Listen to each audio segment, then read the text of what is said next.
Hello everyone, this video will help you to learn about care of baby in phototherapy.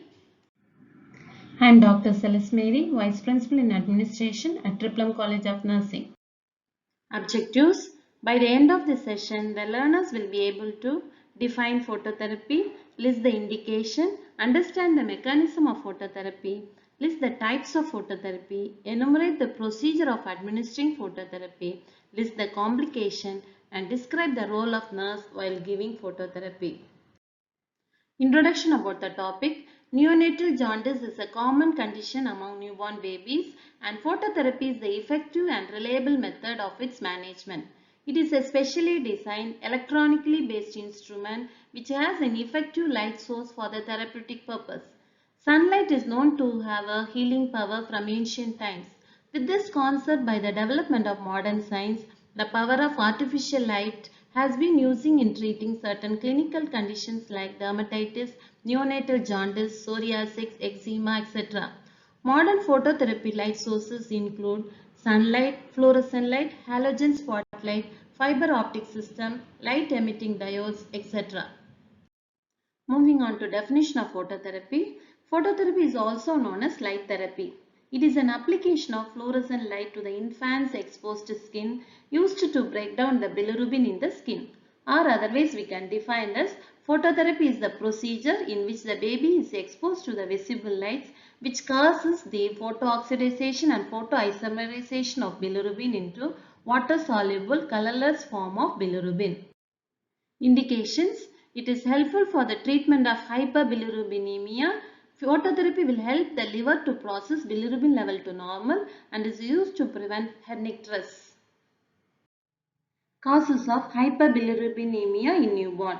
It is due to increased bilirubin production. Example of conditions are hemolytic disease like Rh and ABO incompatibility, C6PD deficiency, spherocytosis, polycythemia, extravasation of blood like cephalohematoma, intraventricular hemorrhages, sepsis with disseminated intravascular coagulation, and also due to decreased bilirubin clearance. Examples are prematurity, increased enterohepatic circulations like pyloric stenosis, small or large bowel obstruction, inborn errors of metabolism, and metabolic disorders like hypothyroidism.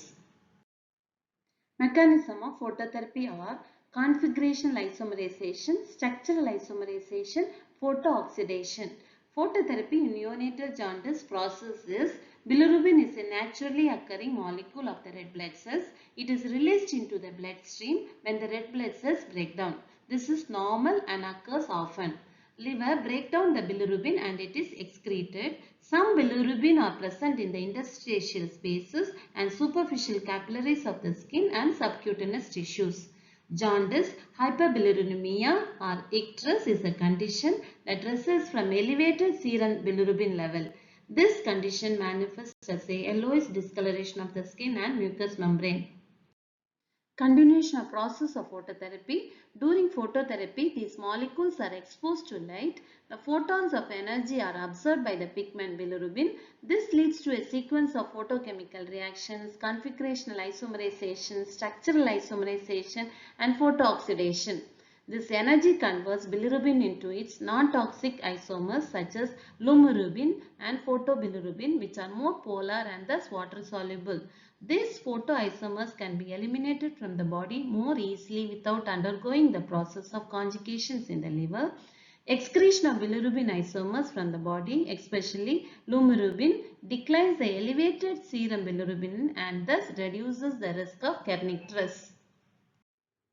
Next, about the types of phototherapy. There are three types: single surface unit, double surface unit, and triple surface unit. Moving on to types of phototherapy lights.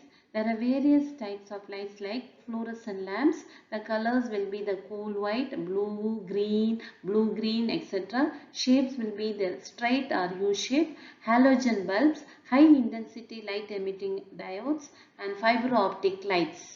These are the various phototherapy lights used in the clinical setup. Next, we can move on to how to administer phototherapy. Wash the hands and clean the phototherapy unit with cotton swab.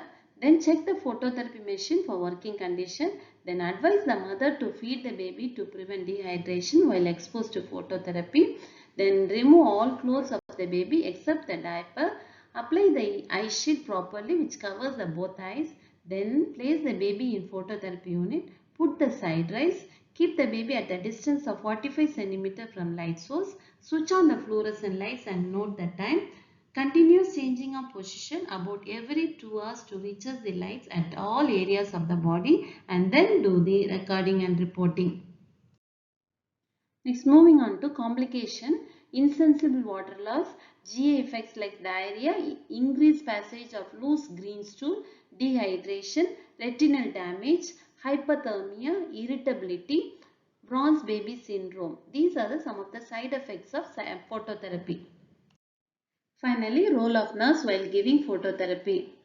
The nurse should note the duration of phototherapy care depends on the severity of jaundice and should monitor the infant's temperature frequently, record the weight daily and close monitoring of intake and output. Fluid balance must be carefully monitored and encourage the mother to breastfeed every 2 hours once. Turn the position of the baby so that all the surface gets exposure. Change the napkin or diaper regularly. Monitor the bilirubin level and assess or observe for the side effects like dehydration, diarrhea and bronze baby syndrome. Thank you.